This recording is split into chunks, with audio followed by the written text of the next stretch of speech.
What if the rude teenage girl everyone wanted punished was carrying a secret so heavy it could make Judge Caprio's voice tremble in open court? Drop a comment telling us right now what you think the secret could be. Because before this story ends, justice, pride, and heartbreak are all going to collide in a way nobody in that courtroom will ever forget. By 8:42 on a gray Thursday morning, Courtroom 3 at the Providence Municipal Court was already full. The fluorescent lights hummed overhead.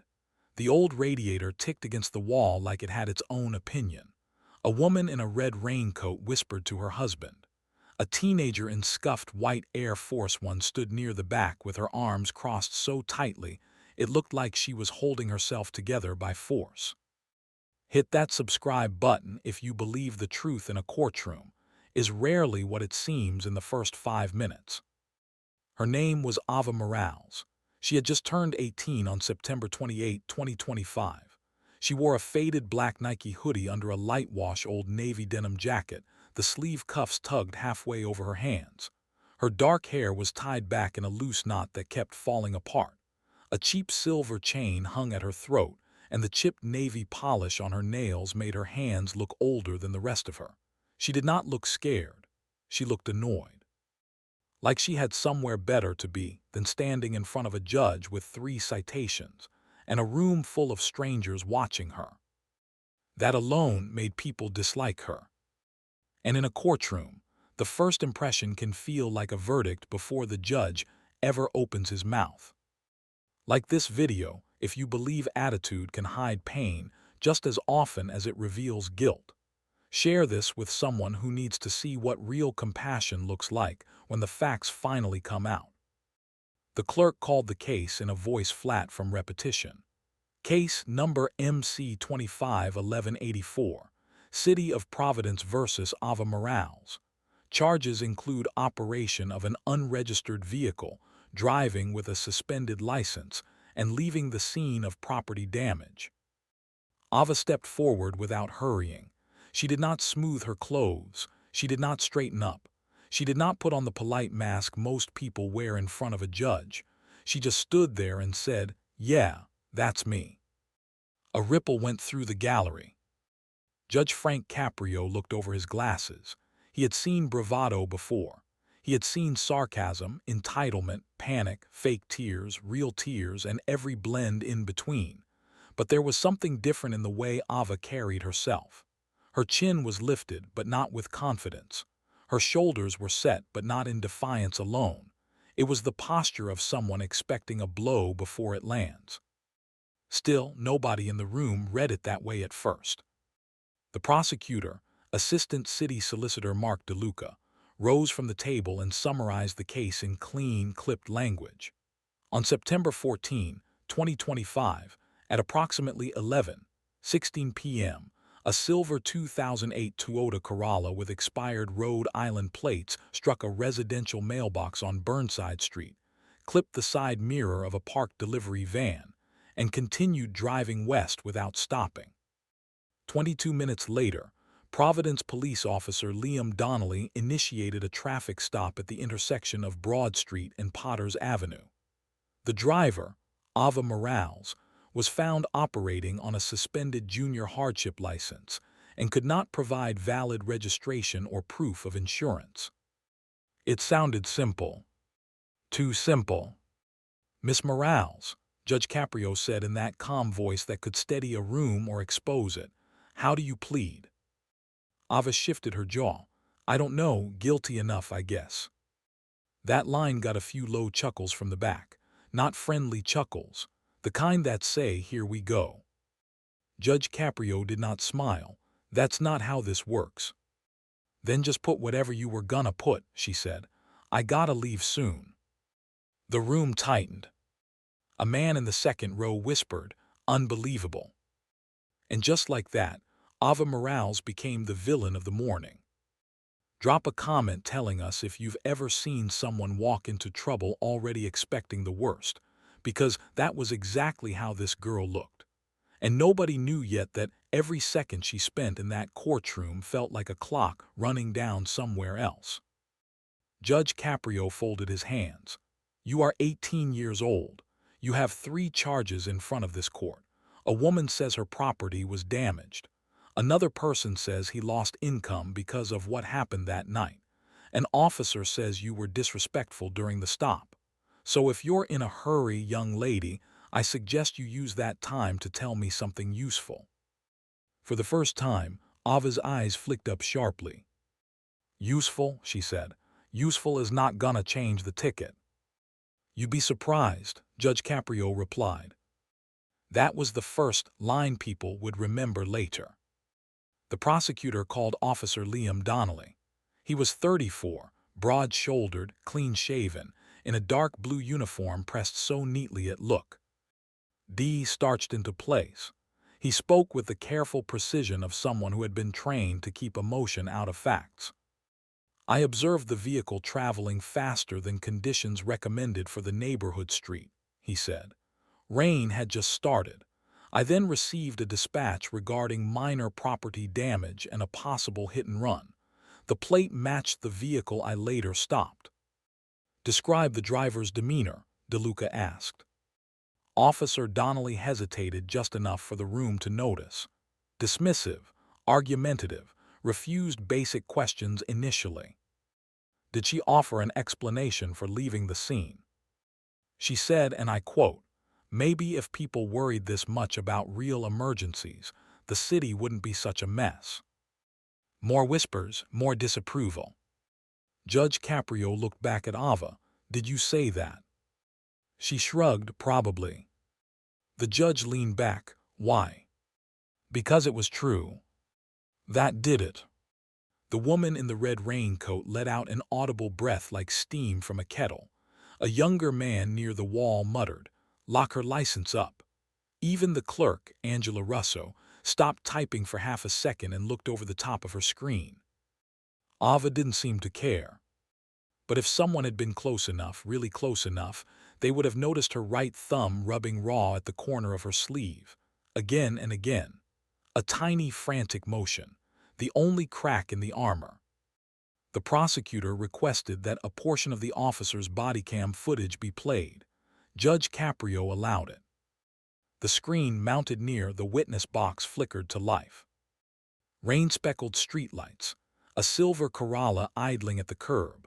Officer Donnelly's flashlight beam sliding over a dented rear bumper, fogged windows, and a crooked Providence Bruins parking decal half peeled on the back glass.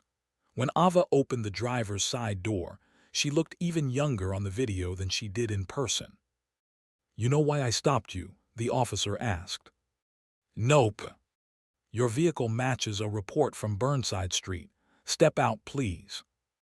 "What about the people who fly down this road every night? You stopping them too?" "Step out." The camera angle shifted. The sound of traffic hissed. Somewhere a dog barked. Ava stepped into the yellow wash of a street lamp, jaw tight, rain beading on her denim jacket. The officer asked for her license and registration. "I have the license," she said. "Registration S somewhere." "Somewhere where?" "In the car, obviously." "What's the address on your license?" A pause. Then she said an address on Messer Street. Officer Donnelly asked if that was still current. She looked away. "Good enough." The prosecutor froze the footage there and turned back to the court. "Your Honor, I'd note that the address was later determined not to be current, and the defendant declined to provide an updated residence." Judge Caprio nodded slowly. Ava stared at the floor. The body cam resumed. The officer asked why she failed to stop after striking property.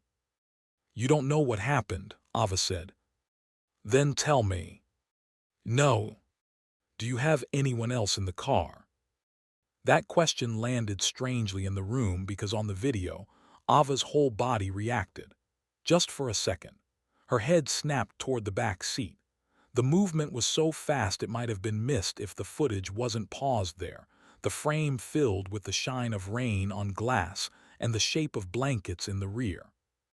The prosecutor didn't comment on it. He let the image speak for itself. Judge Caprio leaned forward. "Officer, did you check the back seat?" "Yes, Your Honor. There were bags, a blanket, food wrappers, and miscellaneous personal items. No passenger was visible. Any child seat? No, sir. The footage ended with Ava receiving her citations. No apology, no tears, no explanation. If you're still watching, let us know in the comments whether that body cam changed your mind or confirmed your first impression, because for everyone in that room, it looked like the easiest call of the day. It wasn't even close. Next came the first alleged victim. Lorraine Babcock was 68 years old, a retired elementary school secretary from Burnside Street.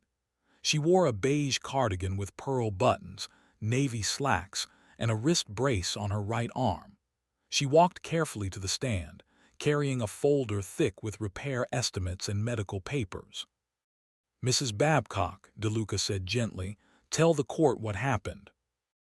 "It was 10:58 at night," she began. "I remember because I had just turned off the 10 o'clock news and was rinsing a teacup. I heard tires, then a bang so hard I thought somebody had driven into the porch. My mailbox went flying. The post snapped. My grandson Ollie was sleeping over. He came running out crying. I slipped on the front steps trying to see who did it, and I sprained my wrist." She lifted the brace slightly. The room softened for her. It hardened further against Ava. "I'm not made of money," Lorraine continued. "That mailbox was custom mounted after my husband died. I leave alone. I don't need a teenager thinking she can smash through my front curb and keep going like I don't exist." Judge Caprio turned to Ava. "Did you hear that?" "Yes." "Do you have anything to say to this lady?" Ava's lips parted, closed, then she said, "I didn't hit the porch." The room almost exploded. Lorraine recoiled. "That's what you took from what I said." "I'm saying I didn't hit the porch," Ava repeated, too flat, too fast. "It was the mailbox." "And that makes it better?" Lorraine asked. Ava didn't answer. That was the outrage moment. You could feel it. The whole room had decided who she was. Then came the second victim, Jamal Reed, 31, a night delivery driver for Harbor Slice Pizza on Westminster Street. He was tall, exhausted-looking, with a clipped beard and a black zip-up jacket embroidered with the restaurant logo. He held his phone like it still annoyed him just to look at the repair photos. "She clipped my mirror hard enough to crack the housing," he said. "I had to take the van out of service. Lost my late shift bonus and 2 cash deliveries. Total damage and income loss came out to $482. Judge Caprio nodded. "Did she ever contact you?" "No, Your Honor." The judge looked at Ava again. "Did you?" "No." "Why not?" Her answer came sharp enough to cut. "Because I didn't know him." The gallery reacted exactly as you'd think. Jamal leaned toward the microphone. "That's not how responsibility works." And right there, Judge Caprio gave his second line of the morning. "When you run from a mistake, the mistake grows legs." Silence. Even Ava looked up at that one. The prosecutor requested fines, restitution, and a license suspension extension. He reminded the court that the defendant had already been granted a junior hardship license after a prior moving violation in June, making the current offense more serious. "This is not simply youthful carelessness," he said. "It is disregard." Ava finally spoke before being asked. "Can you just do it already?" Judge Caprio tilted his head. "Do what already?" "Whatever you people do when you've made up your mind." The words hung there, too practiced, too familiar, not the words of someone shocked by judgment, the words of someone who had heard one kind or another of that judgment many times before. Still, nobody was ready to give her the benefit of the doubt. Then the morning took its first turn. A woman in a dark green blazer stood from the back row and asked permission to speak. She introduced herself as Priya Patel, guidance counselor at Central Falls High School. Slim, composed, with a leather portfolio tucked under her arm, She had the steady voice of someone used to talking teenagers down from bad decisions. Judge Caprio raised an eyebrow. "Are you here on behalf of the defendant?" "No, Your Honor. I'm here because I saw her case on the docket online, and because I believe the court should know there may be circumstances affecting how this young woman presents herself." Ava spun around. "No." It was the most emotion she had shown. Ms. Patel didn't flinch. "Ava, I'm not here to shame you." I said no. Judge Caprio lifted one hand. "Miss Morales, sit tight. Let me hear why this witness is here." The counselor stepped forward. Until last spring, Ava ranked in the top 10% of her class. She had near-perfect attendance, played junior varsity soccer, and was shortlisted for a Rhode Island Promise Scholarship interview. Starting in March, her attendance collapsed. Her grades slid. She refused repeated offers of academic support, food assistance, and counseling referrals. When teachers asked what changed, she said, "Nothing you can fix." The room shifted. Not enough to forgive, but enough to wonder. The prosecutor rose carefully. "And how is that relevant to the motor vehicle violations before the court?" Ms. Patel opened the portfolio and withdrew a sealed envelope. "Because I believe there are serious family issues underlying her conduct, and I believe the court should know she may not be refusing help out of disrespect. She may be refusing help out of fear." Ava's face went white. "Don't," she said. The judge's eyes sharpened. "Fear of what?" The counselor hesitated. "I can't ethically disclose the contents without her permission unless the court orders a sealed review." Ava's jaw trembled once. She clamped it still. Judge Caprio looked from the girl to the envelope.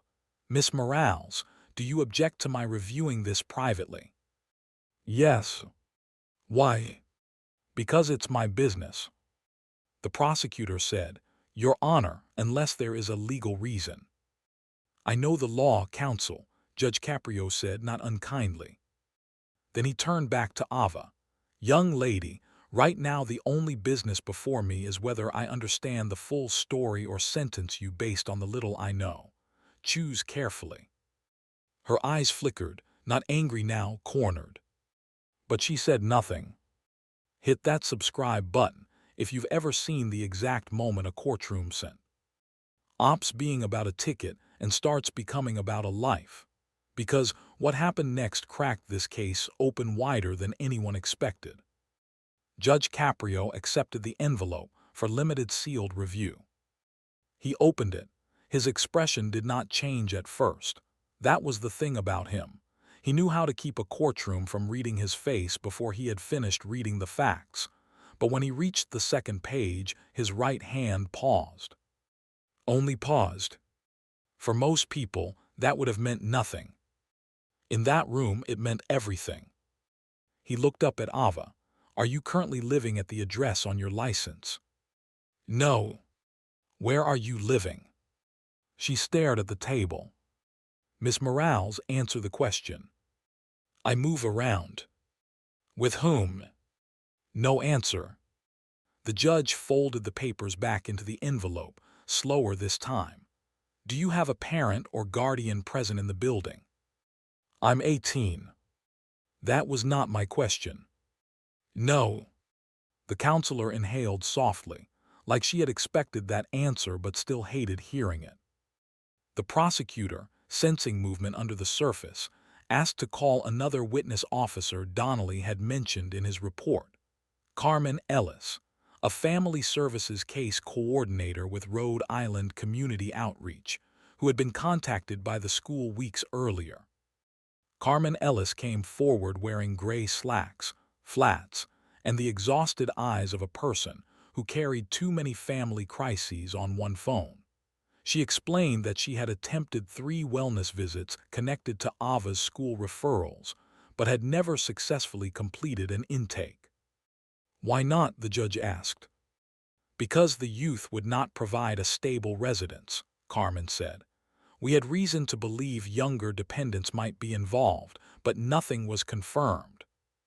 That phrase changed the temperature again. Younger dependents. The judge looked at Ava. Are there younger children depending on you? Her shoulders stiffened so hard it looked painful. No. Carmen Ellis glanced down. Judge Caprio saw it. Ma'am, do you disagree? I'm saying only that there were indicators. What indicators? Repeated requests for school meal vouchers beyond one student. Calls made from a prepaid phone asking about emergency shelter family units. A pharmacy pickup issue involving pediatric diabetic supplies. Ava's head snapped toward her. You said you wouldn't say that. Carmen answered quietly. I said I wouldn't say more than I had to. The gallery murmured. Even Lorraine Babcock leaned closer, her anger interrupted by curiosity. The prosecutor requested surveillance from the Quick Mart on Elmwood Avenue, where Ava had reportedly stopped less than half an hour before the property damage. Judge Caprio allowed it. If the night was going to be dissected, it would be dissected properly. The footage showed Ava at 10:47 p.m. under harsh convenience store lights, holding a basket with orange juice, peanut butter crackers, glucose tablets, and a gallon of water. She counted bills at the register twice before setting the water back. The clerk said something. Ava shook her head, then handed over a handful of coins from the pocket of her jacket. Judge Caprio watched the screen carefully. So, the prosecutor said, you had time to stop at a store, but not time to stop after causing damage. Ava's answer came low. That's not the same thing. Why not? Because it is. She was still doing it, still pushing everyone away with half-answers sharp enough to keep them from getting close. Officer Donnelly was recalled briefly to describe what he saw in the car during the traffic stop. Food wrappers, clothes, a pink blanket, 2 backpacks, a nearly empty insulin cooler on the floor, some school papers. I believe the vehicle was being used as temporary storage. Judge Caprio repeated a phrase slowly. Temporary storage. Ava said nothing. The judge leaned forward. Miss Morales, I am going to ask you once more. Who are the smaller backpacks for? She swallowed. No one. That was a lie, and every person in the room knew it. But lies told from arrogance feel different than lies told from terror. At that point, only one person on the bench seemed to suspect the second kind. The prosecutor resumed with the simple logic of the law. Whatever her circumstances, Ava still hit property, still left, still drove illegally. He was right. The evidence proved it. Legal facts do not disappear because a person is struggling. That was what made the case so tense. Compassion could explain behavior. It could not erase conduct. Judge Caprio knew that better than anyone. So he pushed. Miss Morales, why was your license suspended in June? Speeding. How fast? 51 in a 30. Why? She rolled her eyes again, but this time it looked less like defiance and more like fatigue. Because I was late. Late to what? Life. That line stunned the room because it was too raw to be rehearsed and too bitter to be clever. Even Judge Caprio paused. Ava seemed to realize she had said too much. Her face shut back down instantly. Forget it. But the judge did not forget it. He asked the clerk for the June incident report. It was brief. Ava had been stopped at 6:18 a.m. on Allens Avenue driving alone in the same Corolla on the way to a job at a commercial laundry service. She had been 16 at the time. The hardship restriction allowed only school and medical transport, not employment. Another violation, another mark against her. You work before school? The judge asked. Worked? Where now? Anywhere. Young lady, vague answers are not helping you. She laughed once, a dry, humorless sound. Nothing helps. There it was again, not attitude, despair dressed like attitude. But the room still wasn't ready to name it. Like this video, if you believe there's always a sentence underneath the sentence, because at that point the courtroom had heard enough pieces to know something was wrong, but not enough to know how wrong. And then Judge Caprio asked one question that changed the entire direction of the morning. When was the last time you slept in a bed? No one expected that. Not the prosecutor, not the officer, not the gallery. Ava stared at him, as if he had reached into her chest barehanded. What? I asked when you last slept in a bed. That has nothing to do with this. It may have everything to do with this. She looked away, her breathing changed, fast now shallow. Judge Caprio did not raise his voice. He never had to. You have two paths in front of you. One is silence, fines, suspensions, and me guessing at the rest. The other is truth. Truth may be painful, but at least it lets this court do justice instead of arithmetic. That became another quote people would repeat later. Ava stood very still. Then she said, 6 nights. The courtroom went silent. Judge Caprio did not move. 6 nights since what? Since a bed. Where have you been sleeping? No answer. The judge's gaze softened, but only a fraction. Miss Morales. She wiped under her nose with the back of her hand. Car. The word landed like a dropped glass. Lorraine Babcock's mouth opened. Jamal Reed lowered his phone. The woman in the red raincoat whispered, "Oh my God." Ava looked furious that the words were out now, like she wanted to snatch them back. Happy. Judge Caprio was very quiet. Who is sleeping in the car with you? Ava said nothing. Then the back doors opened. Everyone turned. A church volunteer named Rosa Delgado stepped inside holding the hands of 2 children. The little boy looked about 9. He wore an oversized Bruins hoodie, dark joggers, and sneakers with the sole peeling off one toe. An insulin pump was clipped to the waistband beneath his hoodie, tubing disappearing under the fabric. The little girl beside him couldn't have been older than 6. She clutched a gray stuffed rabbit missing one eye and wore a pink fleece jacket too light for the weather. The entire room seemed to stop breathing. Ava spun around so fast her chair scraped. No, no, no, no, why are they here?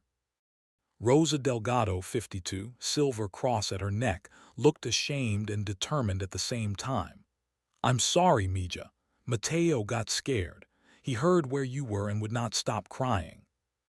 The little boy saw Ava and broke from Rosa's grip. Ava. He ran right toward her. No one in that courtroom would ever forget the sound that moved through the room then. Not a gasp. Not exactly. More like the air leaving 20 people at once. Ava dropped to her knees and caught him hard against her chest. The tough girl from the body cam, the rude girl from the ticket, the eye-rolling defendant everyone wanted punished, vanished in one motion. Mateo, why are you here? She whispered, voice cracking for the first time. I told you to stay with Rosa. I thought they were taking you, he said into her shoulder. The little girl reached them more slowly. I brought Bunny, she murmured, as if that explained everything. Judge Caprio sat back, and for the first time that morning, the composure in his expression visibly shifted. Who are these children? He asked, though by then everyone knew. Ava stood slowly, one hand on Mateo's shoulder, the other resting on the little girl's head. She looked at the floor when she answered. My brother and sister. The room went dead still. The prosecutor cleared his throat but did not speak. The judge asked the next question gently. Where are your parents? Ava closed her eyes. When she opened them, the fight was gone.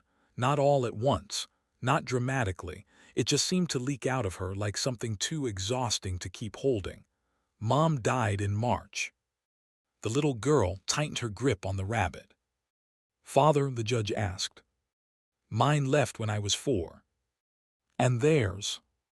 Ava's face hardened again, but now it was a different kind of hard. Not pride, protection. Gone. Explain gone. He left. Went. After the funeral. What funeral? She looked at him like the question itself hurt. My mother. No one moved. No one whispered. Even the radiator had stopped ticking. Rosa Delgado approached the witness area and, with permission, explained what she knew.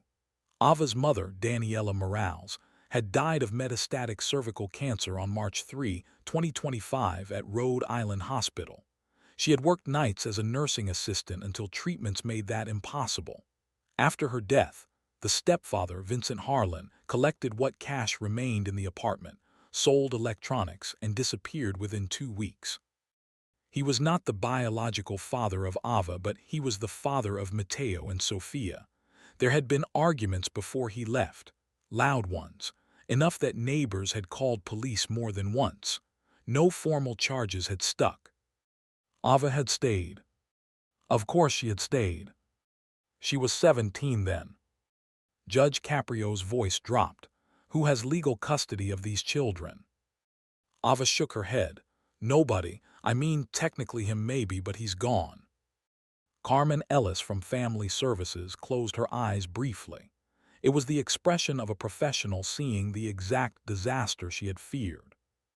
Where have the children been living? The judge asked. Ava hesitated. Then Mateo answered before she could stop him. In the car, but only when the motel's too much. The courtroom shattered into whispers. Ava put a hand over her brother's mouth too late, not in anger, in panic. Mateo. But the truth was out now, and there was no stuffing it back into a sleeve, no glaring it into silence, no burying it under sarcasm. Judge Caprio looked at the boy. What motel? The one with the ice machine that screams, Mateo said. On Post Road, but sometimes the Corolla is better because Ava can start the heat. There are moments in a courtroom when the law is still the law, but everyone in the room feels the human cost of it all at once. This was one of those moments. Ava was crying now without seeming to notice. Not loud crying, not theatrical tears, just shocked tears, as if her body had reached a point where it refused to keep the pain entirely private. I didn't want them here, she said. I didn't want any of this here. Judge Caprio asked the question that had been waiting all morning. Why were you driving that night? Ava inhaled shakily. Mateo's sugar crashed. The boy nodded, eyes down. He started shaking around 10:30, Ava said. He was pale and sweating and not making sense. I tested him. It was 34. Dr. Samuel Green's letter in the sealed envelope suddenly made sense. There was no one else, the judge asked. No. Why not call an ambulance? And that was when the real secret arrived. The one that made the room forget the tickets. The one that made people sit forward because they knew, before she even spoke, that something terrible was coming. Ava looked straight at the judge for the first time all morning and said, because if people came, they'd see there was no parent, no address, no food in the motel fridge, and they'd split us up. There it was. Not irresponsibility. Triage. Not arrogance. Survival. She kept going because once the wall broke, everything behind it came rushing. I tried juice first. He threw it up. I went to Quick Mart for tablets and crackers. I thought I could fix it. I hit the mailbox turning too wide because it was raining and the windshield fogged up and Sofia was crying and Mateo was sliding out. Then I clipped that van. I know I did. I know. But I was trying to get him to Hasbro. I was trying to get him there before he passed out. I thought if I stopped and waited and explained, they'd hear homeless, no guardian, underage siblings, and that would be it. They'd take them. So I kept driving. No one interrupted her. I was going to come back, she whispered. I swear I was going to come back. Judge Caprio asked quietly, why didn't you tell Officer Donnelly? Ava laughed through tears, the sound broken in half. Because every time adults say they're here to help, we lose something. And that was the moment his voice changed. Judge Caprio removed his glasses slowly and set them down. When he spoke again, the steadiness was still there, but now there was strain beneath it. human strain, the kind people recognize instantly. "How long," he asked, "have you been carrying your family by yourself?" Ava pressed her lips together. "Since March. 7 months. 7 months of school, motel rooms, parking lots, insulin alarms, gas money, excuses, fake addresses, skipped meals, traffic tickets, and terror of one knock on the window." The judge looked down at the file, then back at the girl. "The address on your license isn't real anymore, is it?" She shook her head. "Then where is home?" Ava looked at the children beside her. Sophia had leaned against her leg. Mateo was trying not to cry because 9-year-old boys often decide in public that crying is for later. Ava answered in a whisper. "Parking spot 32 behind St. Anthony's Church, or whatever place doesn't get us chased off." That sentence went through the room lick. Current. Parking spot 32. Nobody would forget it. Hit that subscribe button if you believe a single sentence can change an entire case, because from that moment on, nobody in that courtroom was looking at Ava Morales the same way again. But the most unbelievable part had not happened yet. Judge Caprio took a long breath. "Miss Morales, you should never have had to say those words in a courtroom." Ava lowered her head. "I know I messed up." "Yes," he said, "you did, but we are not going to pretend your mess happened in a vacuum." That was another line destined to travel. The prosecutor, to his credit, adjusted his tone immediately. He was still there to uphold the law, but he was no longer arguing with the picture he had built earlier. Facts had changed.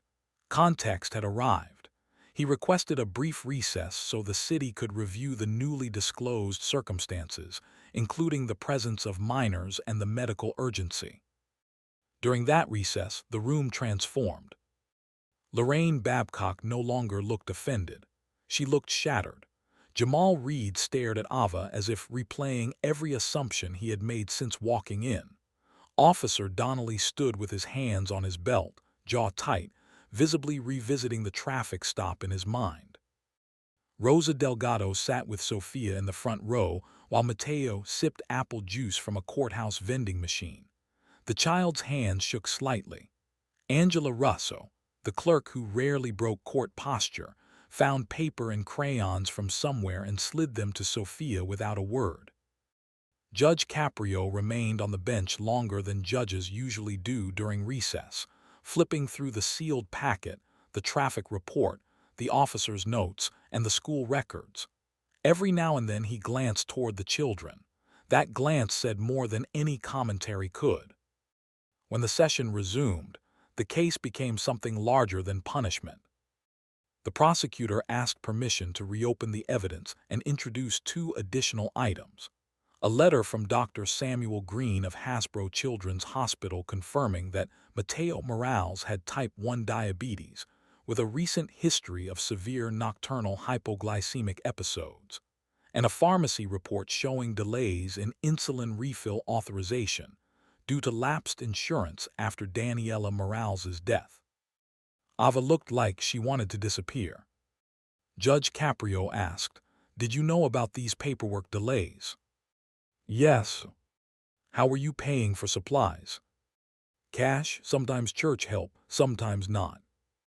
"How often do you skip buying food to buy his medicine?" She said nothing. Mateo answered again, "A lot." Ava closed her eyes. Judge Caprio's voice remained soft. "Young man, how old are you?" 9. "And your sister?" 6. Sophia held up 6 fingers solemnly, still clutching Bunny. The entire room seemed to lean toward them. Then came another revelation. Jamal Reed raised his hand from the gallery. "Your Honor, I might have something." The judge turned, "Come forward." Jamal explained that his delivery van had dashcam footage running the night of the collision. He had only reviewed the front impact clip for insurance purposes and never watched the full time sequence. That morning, after hearing the testimony, He checked the cloud backup on his phone during recess. "What did you find?" the judge asked. Jamal swallowed. About 11 minutes after the mirror got clipped, the same Corolla came back down Burnside slow, hazards on, stopped half a block up, sat there for maybe 20 seconds, then pulled away again. The room stirred. Ava looked up sharply. "I did." "You did what?" the judge asked. "I came back," she said. "I got Mateo inside emergency intake first. Rosa met us. I went back for the street because I thought maybe I could at least leave my name or see how bad it was.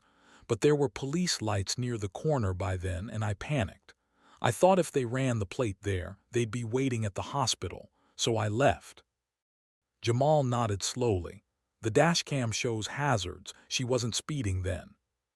That mattered. It did not erase leaving. But it changed intent.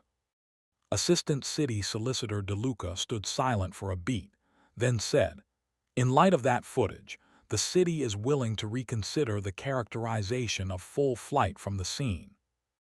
Ava stared at him like she didn't know how to react to a grown adult changing position in her favor. Judge Caprio noticed. "You're not used to that, are you?" She gave a tiny shake of her head. Then the officer asked permission to speak again. Officer Donnelly took the stand with less certainty than before. "Your Honor, after hearing the testimony, I reviewed the remainder of my own body cam audio during recess. There is something I missed at the time." He asked for the last 30 seconds of the stop to be played. The screen lit again. Rain, citations, static hiss. Officer Donnelly stepping back toward his cruiser. On the audio very faintly after Ava climbed into the Corolla, a child's voice from the back whispered, "Are we going back?" "To the church." Ava answered in a whisper, breaking. "If they tow the car, lock the doors and call Rosa. Don't open for anybody." The clip ended. Nobody said a word. Officer Donnelly looked straight ahead. "I did not process that at the time, Your Honor. I should have. I was focused on the vehicle offense and visibility was poor. I did not understand there were children concealed in the rear under the blanket." Ava's face flushed with shame. "I told them to lie down." "Why?" the judge asked gently. "Because if he saw them, he'd ask questions." "Questions you were afraid to answer." "Yes." "And you thought that made you safer." Ava nodded. Judge Caprio rested his hands together. "Young lady, when children are forced to think like fugitives, adults have already failed them." That line hit the room like a bell. Lorraine Babcock lifted a hand to her mouth and began to cry quietly. The judge noticed. "Mrs. Babcock, are you all right?" She stood slowly without waiting to be called. "Your Honor, may I say something?" He nodded. Lorraine turned toward Ava. "Your mother's name was Daniela Morales." Ava frowned through red eyes. "Yes." Lorraine pressed her fingers to her chest. "Daniela worked the overnight floor at St. Joseph's Oncology in 2023, didn't she?" Ava blinked for a while. Lorraine's voice shook. "She sat with my husband when he was dying and I had to go home to shower. She braided my granddaughter's hair in the waiting room so I could sleep for 20 minutes. That woman was kindness in scrubs." The whole room listened.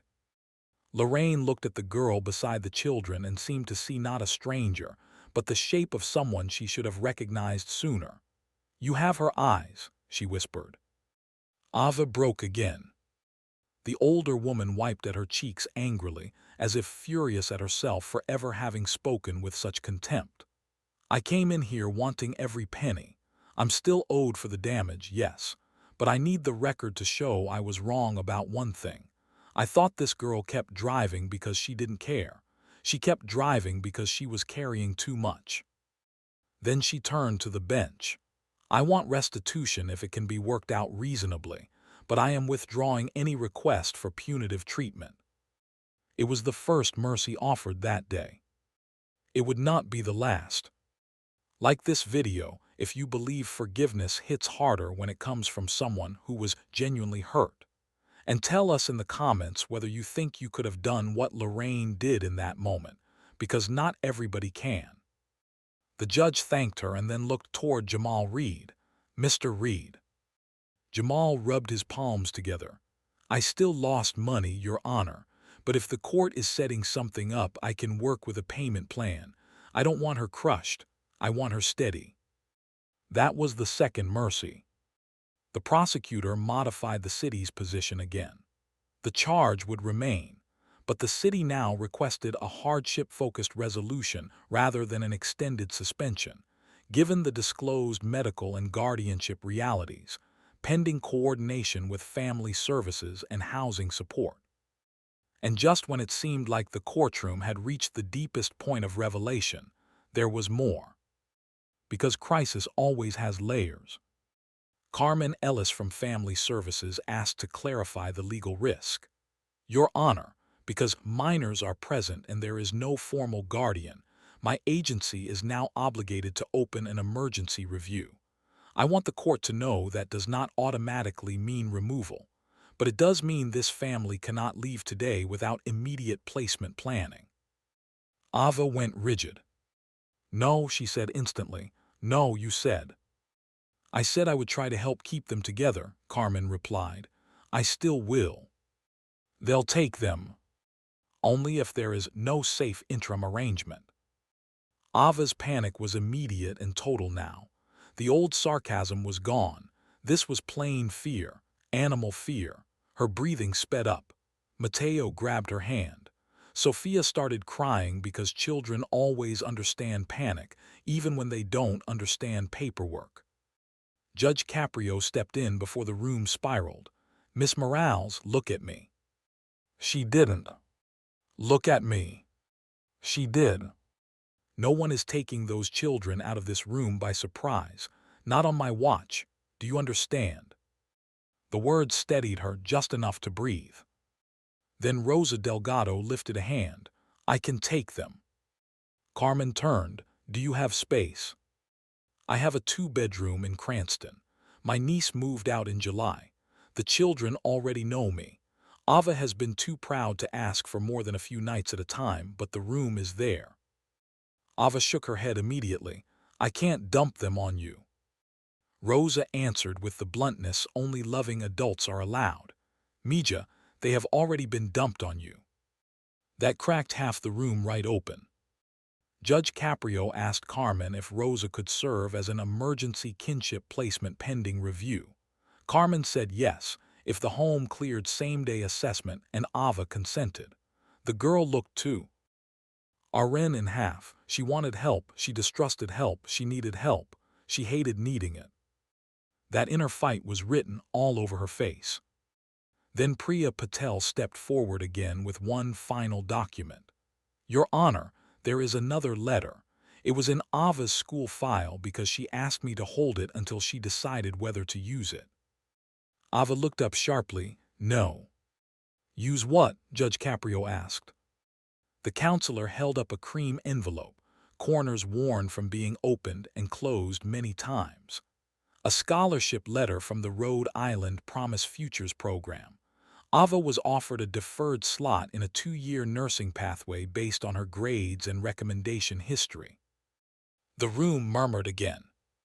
Judge Caprio looked at Ava. You never accepted. She laughed bitterly. With what time?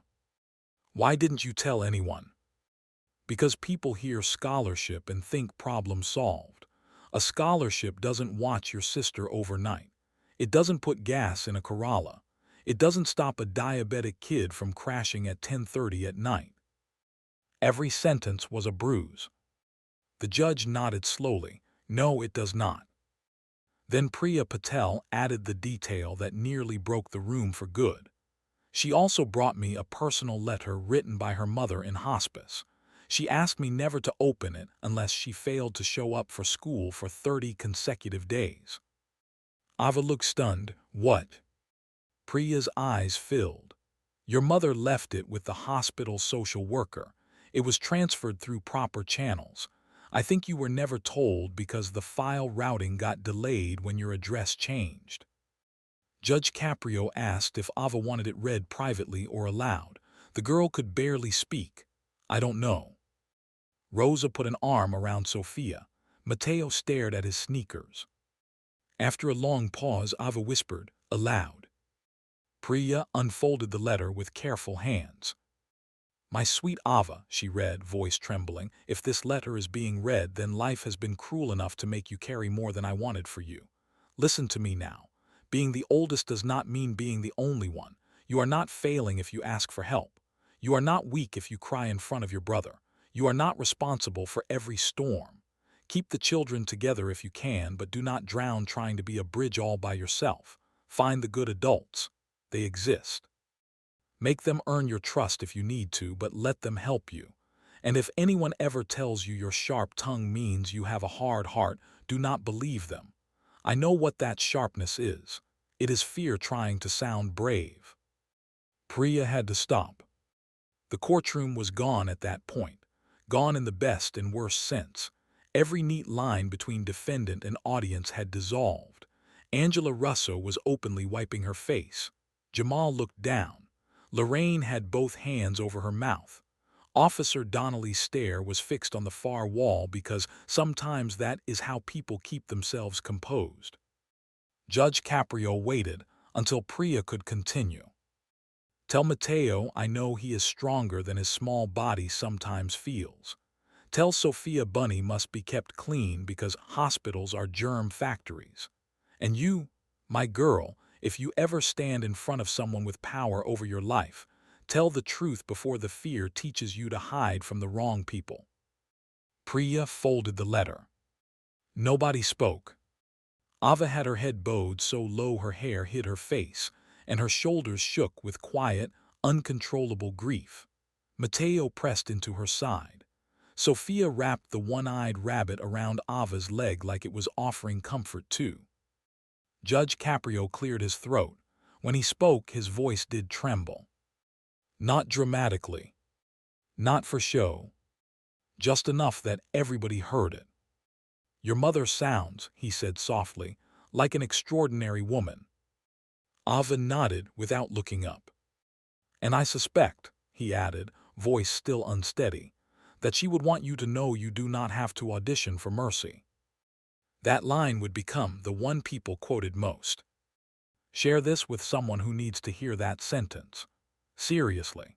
Because some people spend their whole lives performing strength when what they really need is one safe place to stop. There was still a case to resolve. That mattered. Compassion without structure can become chaos, and Judge Caprio understood better than most that mercy had to be anchored in something practical, or it would vanish by sundown.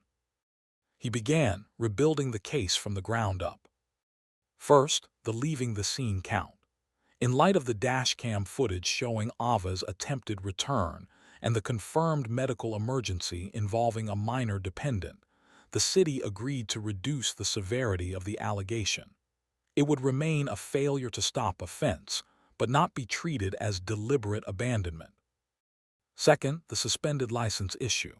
A hardship review would be initiated immediately.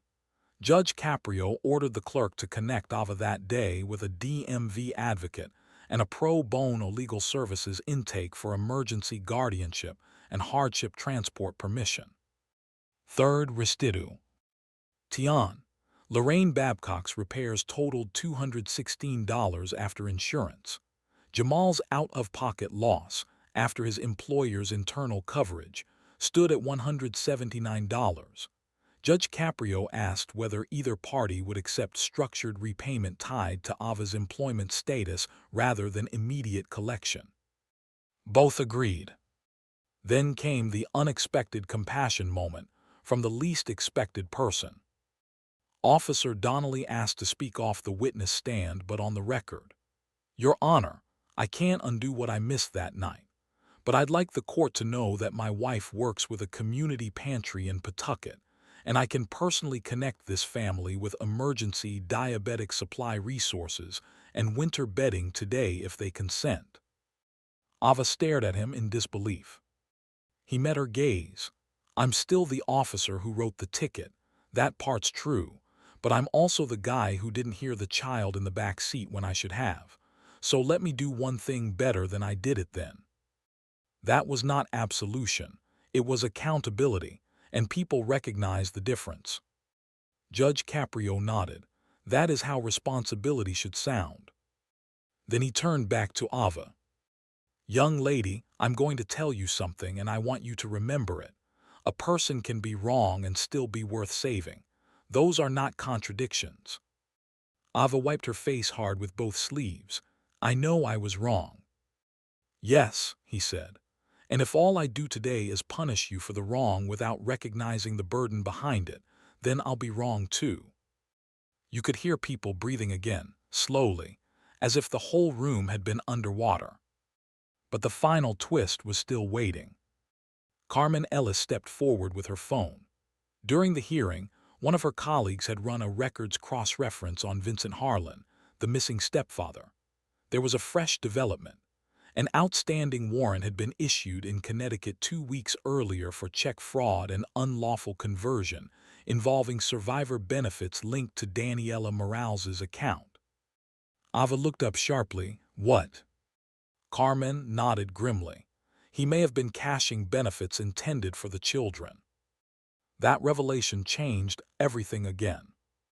Not only had Ava been abandoned, resources that could have stabilized the family may have been stolen out from under them. The prosecutor asked that the information be forwarded to the appropriate family court and law enforcement channels. Judge Caprio agreed at once.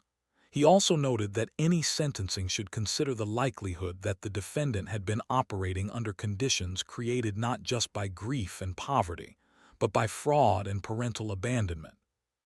Ava seemed stunned. There was money. Possibly, Carmen said. We'll investigate. Ava laughed once, a broken laugh full of disbelief and anger. So I was counting quarters for juice while he was cashing checks. No one had a response to that. Because what do you say when injustice keeps arriving in layers? Judge Caprio waited until the room settled again. Then he asked the question no one else had bothered to ask all morning. When was the last time someone took care of you? Ava looked at him as if the question were in a foreign language. After a long silence, she said, March. That answer hit harder than any dramatic speech could have. Lorraine Babcock began crying again, openly now. Rosa Delgado crossed herself. Priya Patel turned away. And Judge Caprio sat there with decades of courtroom experience behind him and still looked, for one human second, almost undone. Like this video, if you believe justice should still have a pulse. Because what happened next is the reason people never forgot this hearing. Judge Caprio delivered the ruling slowly, each part measured. On the charge of operating an unregistered vehicle, I find responsibility, but I waive the maximum fine and assess a nominal court penalty of $25, stayed for 90 days. Ava blinked.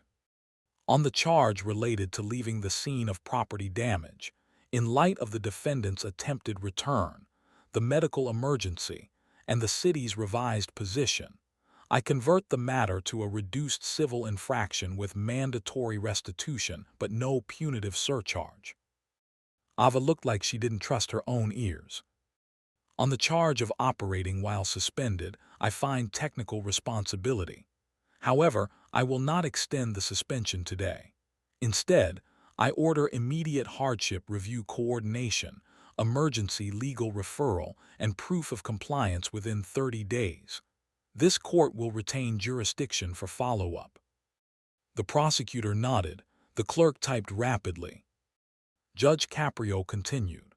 Restitution to Mrs. Babcock and Mr. Reed shall be paid at $10 per week beginning 30 days from today, unless waived by those parties. Lorraine raised a hand. Your Honor, I'd like my amount converted into volunteer hours once she is stable, at the hospital, in her mother's name if she agrees. A sound moved through the courtroom. Ava's face crumpled all over again. Jamal rubbed the back of his neck. Mine too. She can help at Harbor Slice on Saturdays if she wants. Sweep up, learn the register, whatever. I'm not trying to be a hero. I just know what it's like when one bill can break your month. The judge gave a small nod that carried real respect. That is generosity with structure. I appreciate it. Then he looked back at Ava and the children. Miss Morales, here is the part you may not like. Pride kept your family alive for 7 months. But pride is also the thing that nearly got your brother killed and you buried in penalties. So today, in this courtroom, you are going to do something harder than surviving. You are going to accept help. The words landed harder than punishment would have. Because for girls like Ava, accepting help can feel more dangerous than sleeping in a car. She stood there crying silently, unable to argue because he was right. Judge Caprio's tone softened. Your sharpness may have protected you, but it does not get to raise these children alone anymore. That was another quote people would never forget. Then he addressed the practical orders one by one. Carmen Ellis would coordinate same-day emergency kinship assessment with Rosa Delgado. Priya Patel would help restore Ava's school status and scholarship deferral. Officer Donnelly would make the community resource referrals he offered. The clerk would prepare certified copies of the hearing for family court. The city would expedite access to any survivor benefit investigation. This was no longer a traffic case. It was an intervention. A lawful one. A public one. A deeply human one. And then came the sentence that felt less like a judgment and more like a hand reaching across a distance. Miss Morales, Judge Caprio said, the law can measure damage. It takes a human heart to measure pain. I am not excusing what you did. I am recognizing what you have been carrying while you did it. Ava whispered, I'm sorry. This time, it sounded like what the room had wanted from the beginning. She turned first to Lorraine. I'm sorry I scared your grandson. Then to Jamal. I'm sorry I cost you money. Then unexpectedly to Officer Donnelly. I'm sorry I lied. The officer nodded once. I'm sorry I missed what was right in front of me. That exchange was so clean, so unscripted, that if someone had clipped just those 10 seconds, millions would have watched them and argued in the comments about whether mercy belongs in court. Everyone in that room knew it was the kind of moment people talk about for years. But Judge Caprio wasn't done. He looked at Mateo and Sophia. Young man, young lady, come here. The children approached the bench carefully. Sophia brought Bunny. Mateo held Ava's fingers until the very last step.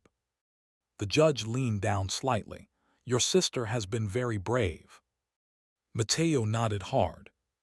But brave people also need backup, the judge said. Do you understand? Mateo thought about it.